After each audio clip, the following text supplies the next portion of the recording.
Ruling பார்ட்டியில் அவங்க இருக்கிறாங்கன்றப்போ அந்த அவங்களுடைய சில தவறான விஷயங்களை கிரிட்டிசைஸ் பண்ண வேண்டிய ஒரு கட்டாயம் மீடியாவுக்கு இருக்குல்ல. நான் வந்து ஒரு வீடியோ ட்ரோல் பண்ணியிருக்கேன் சமீபத்தில். ட்ரோல் பண்ணதை, அதாவது நான் 2 வருஷத்துக்கு முன்னாடி பண்ண ஒரு ட்ரோல் வீடியோவை இப்போ வரைக்கும் சர்க்குலேட் பண்ணுறாங்க. எப்படி சர்க்குலேட் பண்ணுறாங்கன்னா, என்னோட ஃபேஸை வந்து டெபுட்டி சிஎம்மாக மாஃபிங் பண்ணி இப்போ வரைக்கும் சர்க்குலேட் ஆகிட்டே இருக்காது, பயங்கர ஸ்ப்ரெட் ஆகுது. அது யார் பண்ணுறா அப்படின்னு உள்ளே போய் செக் பண்ணால் பிஜேபி, ஏடிஎம்கே, டிவிகே, என்டிகே அவங்களுடைய பேஜஸில் அந்த வீடியோஸ் இருக்குது. என்ன இவ்வளோ ஃபாஸ்ட்டாக ஸ்ப்ரெட் பண்ணுறாங்க? அது வந்து அந்த டைம் 2024 நாடாளுமன்ற எலெக்ஷனுக்கு பண்ண அந்த வீடியோ அது இப்போ வரைக்கும் சர்க்குலேட் ஆகுது.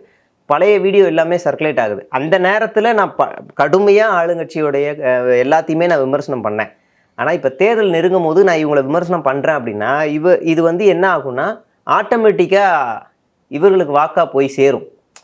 இவங்களுக்கு போய் வாக்கா சேரும். ஆனால் எனக்கு விசிகா கம்யூனிஸ்டுகளை விட மிக ஆபத்தானவர்களாக எதிரில் இருக்கவங்கள நான் பார்க்குறேன். இந்த கூட்டணியை விட எதிரில் இருக்கவங்க ஆபத்தானவர்களாக நான் பார்க்குறேன்.